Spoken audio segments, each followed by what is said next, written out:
Hi friends, నేను నా సాయి భావన యూట్యూబ్ ఛానల్ ద్వారా ఇక్కడ నూతనంగా నిర్మిస్తున్న శ్రీ లక్ష్మీ నరసింహస్వామి దేవస్థానము. ఇది వచ్చి కడప జిల్లా పులిందల నియోజకవర్గం వేముల మండలం భూమయ్యగారపల్లె గ్రామంలో నూతనంగా నిర్మిస్తున్న శ్రీ లక్ష్మీ నరసింహస్వామి దేవస్థానం. ఇది భూమయ్యగారపల్లెకి తూర్పు దిశగా 2 కిలోమీటర్ల దూరంలో చుట్టూ కోణల మధ్య నిర్మించిన ఈ దేవస్థానమే లక్ష్మీ నరసింహస్వామి దేవస్థానము. ఇక్కడ గుడి కట్టక ముందు ఇలా కొండలతోనూ కోణలతోనూ ఉన్నది. తర్వాత గ్రామస్తులందరూ కలిసి ఇక్కడ లక్ష్మీ నరసింహస్వామి దేవస్థానం కడితే అనే ఆలోచన రావడం జరిగింది. ఇది గత 3 సంవత్సరాల నుంచి ఇక్కడ ఈ పనులు మొదలుపెట్టి ఇప్పటికి 23వ తేదీ నుంచి 25వ తేదీ వరకు ఇక్కడ కార్యక్రమాలు ఈ దేవస్థానం సన్నిధి జరుగుతూ ఉంటాయి. 23వ తేదీ రోజు పోటీలు ఏంటి లేవు, పద్దన పూట ఏంటి లేవు కదా కార్యక్రమాలు.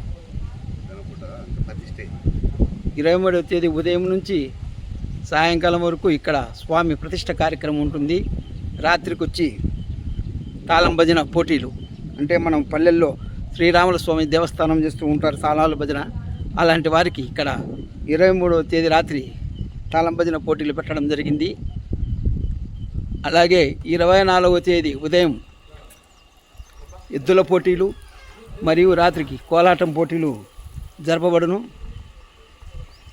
25వ తేదీ సీనియర్ ఎద్దుల విభాగం, అంటే కేటగిరీ 1 అంటారు కదా, అలాంటి ఎద్దుల పోటీలు కూడా 25వ తేదీ ఇక్కడ జరిగి రాత్రికి సాంస్కృతిక కార్యక్రమాలు పెట్టడం జరిగింది. చుట్టూ కోణల మధ్యన వెలిసిన ఈ లక్ష్మీ నరసింహస్వామి దేవస్థానాన్ని 23వ తేదీ నుంచి 25వ తేదీ వరకు స్వామి పూజలు, అలాగే సాంస్కృతిక కార్యక్రమాలు, అన్నదాన కార్యక్రమాలు ఇక్కడ జరిపేదానికి భూమయ్యగారపల్లె గ్రామస్తులందరూ ఒక నిర్ణయం తీసుకొని ఈ కార్యక్రమాలు చేస్తున్నారు. కాబట్టి ఎక్కడ ఉన్నా ఇలాంటి దేవస్థానాలను ప్రతి ఒక్కరూ సందర్శించి ఆ స్వామివారి ఆశీస్సులు పొందాలని మనస్ఫూర్తిగా కోరుకుంటున్నాను. అక్కడ కనపడే చెరువే బచ్చన్నగారపల్లి చెరువు.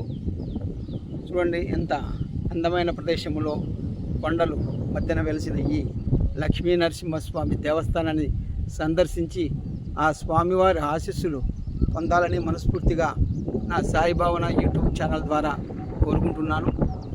ఇంకా ఇప్పుడిప్పుడే కొన్ని పనులు మిగిలి ఉన్న పనులను కూడా పూర్తి చేసి 23వ తేదీ కల్లా ఈ దేవస్థానాన్ని అందంగా తీర్చిదిద్దేదానికి ఇంకా పనులు జరుగుతూ ఉన్నాయి.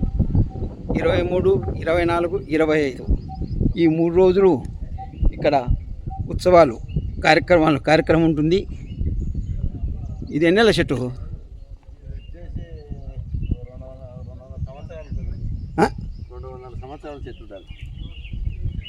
ఇంచుమించు ఈ చెట్టు ఇప్పుడు మీకు చూపిస్తున్నా చూడు కదా, రైట్ సైడ్ బాక్స్లో ఇంచుమించు 150 సంవత్సరాల పైనే ఉంటుందని గ్రామస్తులు తెలుపుతున్నారు. ఆ రూమ్ ఏంది? పురాతనమైన గుడి అది పాతదే. పురాతనమైన ఇక్కడ కూడా తగ్గున కనపడుతున్న రైట్ బాక్స్లో కనపడుతున్నది ఓబులేశ్వర స్వామి గుడి. అక్కడికి కూడా ఆ గుడి దగ్గర సందర్శించుకునేదానికి కూడా తగ్గున సిమెంట్ రోడ్ వేయడం జరిగింది. ఎంతో కష్టపడి ఈ భూమయ్య గారి గ్రామ ప్రజలందరూ కలిసి ఈ కొండలను సదును చేసి ఇక్కడ సిమెంట్ రోడ్లు వేసుకొని చుట్టూ గుడి చుట్టూ బాగా కార్యక్రమాలు చూసేదానికి అందమైన లొకేషన్గా ఉంది ఇక్కడ.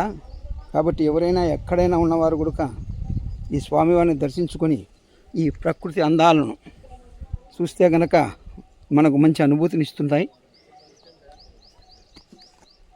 చూడండి, ఇక్కడ ఎప్పుడు నిరంతరము నీరు పారుతూనే ఉంటుంది.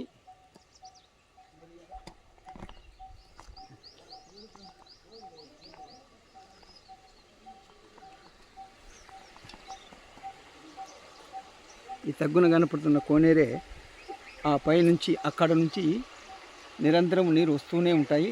ఇక్కడ నీటి ఎద్దడి అనేది ఉండదు ఈ గుడి దగ్గర. పైన చూడండి చక్కని కొండలు ఆకుపచ్చదనంతో బాగా కనువిందు చేస్తున్న ఈ వాతావరణంలో వెలిసిన శ్రీ లక్ష్మీ నరసింహస్వామి దేవస్థానానికి వచ్చి ఆ స్వామి ఆశీస్సులు పొందాలని మనస్ఫూర్తిగా కోరుకుంటున్నాం నా సాయి భావన యూట్యూబ్ ఛానల్ ద్వారా. ఎంతో విశాలమైన ప్రాంగణంలో కట్టిన ఈ లక్ష్మీ నరసింహస్వామి గుడి చూపరులను ఇట్నే ఆకర్షిస్తూ మీ మనోవంచ కోరికలను తీర్చేదానికి ఆ లక్ష్మీ నరసింహస్వామి ఆశీస్సులు మీకు ఇస్తారని, మీరు పొందాలని నా సాయి భావన యూట్యూబ్ ఛానల్ ద్వారా కోరుకుంటున్నాను.